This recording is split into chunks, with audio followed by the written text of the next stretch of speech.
तब कोर्ट से बाहर निकलते हुए ज्योतिबा फूले ने कहा था, ब्राह्मण का चरित्र कभी न्यायिक नहीं होता है। बहुत सारी फाइलें आज भी पड़ी हैं, लोग मर गए लेकिन उनके आज तक जो केस हैं वो नहीं हुए, उन पे निर्णय नहीं आया। ये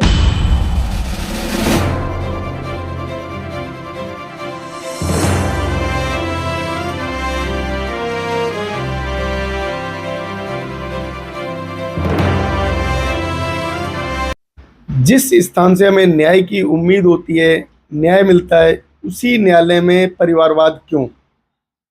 देखिए साहब, फूले साहब एक बात कहते हैं, आदमी के अंदर अगर वर्ण व्यवस्था है, उसके दिमाग में है, तो आप उसे चाहे प्रधानमंत्री बना दो, चाहे मुख्यमंत्री बना दो, चाहे गांव का मुखिया बना दो, चाहे भगवान बना दो, चाहे उसे मजदूर बना दो, कुछ ही बना दो, जातिवाद तो रहेगा, न्यायकारी होगा ही नहीं।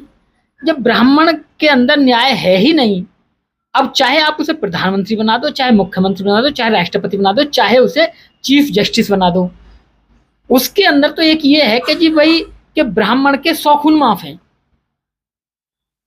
वो तो माफ है उसके लिए, तो वो तो कह देगा भाई सबूत ना मिले और ये सबूत ठीक नहीं है, पूरे नहीं है, ये इसको साक्ष्य नहीं माना जा सकता, और बरी। और किसी को झूठे में भी कह दिया जाएगा, अच्छा इसको पहले फांसी दो, बाद में चलता रहेगा। तो फूले साहब ये कहते हैं कि ब्राह्मण का चरित्र न्यायिक नहीं होता है, ब्राह्मण कभी भी न्यायिक नहीं होता है, और ये सही बात है।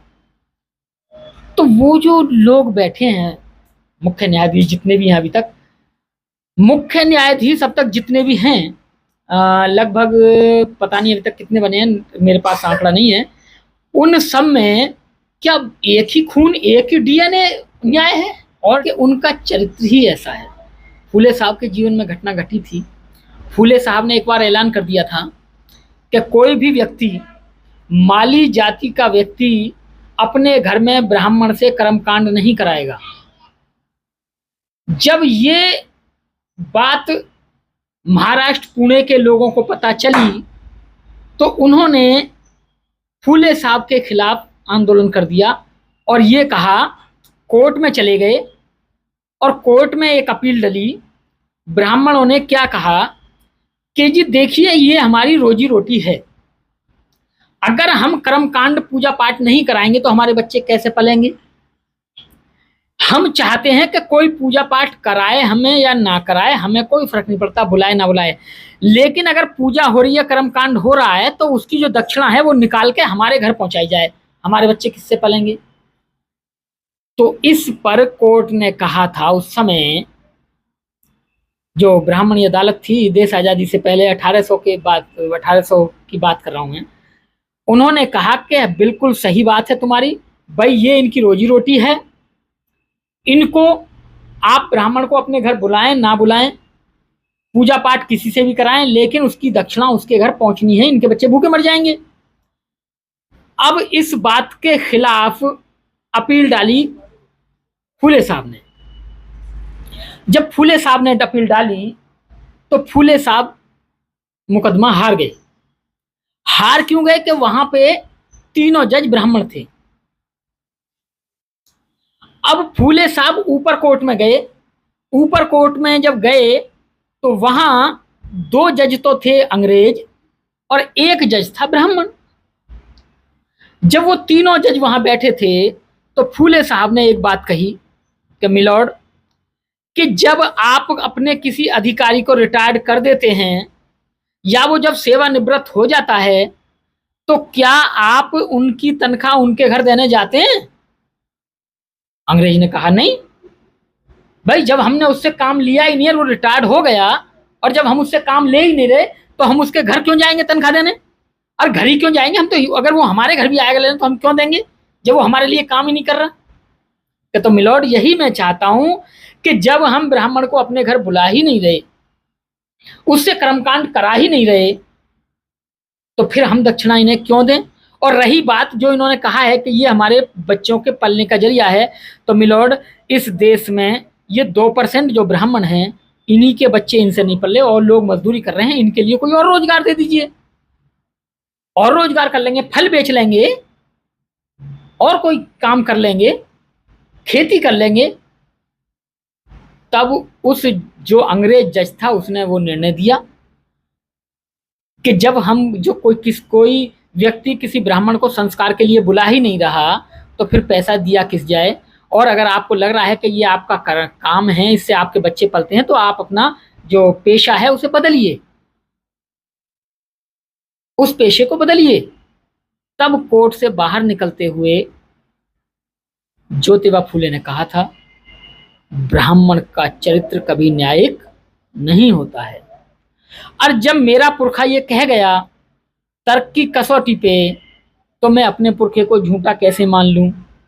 मैं मर जाऊंगा, अपने बच्चों से भी कह जाऊंगा, जो मेरा पुरखा कह के गया है उस बात को सच मानना वो उसने झेला है। इसलिए मैं कभी किसी ब्राह्मण पे शक यकीन नहीं करता हूं कि वो न्यायिक होगा, मैं उसे संदेह के घेरे में रखता हूं। और जो बात मेरे पुरखे ने कह दी तो किसी ना किसी तर्क पे तो की होगी। अब आप आज का देखिए, मैं 1800 की बात कर रहा था फूले साहब की, अब आज का देखिए। जब से देश आजाद हुआ है, आप मुझे ये बताओ, एक ही डीएनए, मैं डीएनए की बात कर रहा हूं, मैं ब्राह्मण की बात नहीं कर रहा। ब्राह्मण तो है ही वहां, लेकिन उसमें भी एक ही डीएनए, यानी कि 2-3 परिवार हैं, 11 फैमिली हैं। वो कितनी? 11 फैमिली हैं। उन 11 फैमिली के बच्चे ही मुख्य न्यायाधीश बनते हैं। और क्यों नहीं बनते? क्या और किसी ब्राह्मण में काबिल नहीं है? इसलिए 1800 की बात 1900 में सिद्ध हुई, और 1900 में और 1800 की बात आज 2024 में सिद्ध हो रही है। हम चाहते हैं कि ये जो प्रणाली है ये बंद हो, और इस न्यायाधीश जो बने मुख्य न्यायाधीश, वो भी एक परीक्षा टेस्ट करके जाए, तब उसको न्यायाधीश बनाया जाना चाहिए। पारिवारिक जो परिवारवाद है इसको खत्म किया जाना चाहिए। इससे देश गर्क में जा रहा है, बहुत पीछे चला गया इससे देश। बहुत सारी फाइलें आज भी पड़ी हैं, लोग मर गए लेकिन उनके आज तक जो केस हैं वो नहीं हुए, उन पे निर्णय नहीं आया। ये जज इतनी मोटी तनख्वाह लेते हैं, इतनी छुट्टियां मारते हैं, अगर इनके घर में भी शादी हो तो 4 दिन की छुट्टी कर लेते हैं, इन्हें कोई फर्क नहीं पड़ता, चाहे किसी का जिंदगी चली जाए, कुछ भी हो जाए, लेकिन न्यायिक को न्याय नहीं मिलता है।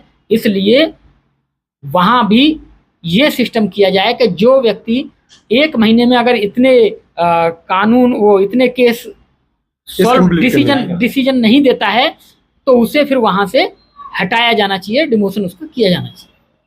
साथियों, आपकी क्या राय है शशिभूषण जी के विचारों पर? हमारे कमेंट बॉक्स में ज़रूर बताएं। हमारे चैनल को सब्सक्राइब करें, वीडियो लाइक शेयर करें। धन्यवाद।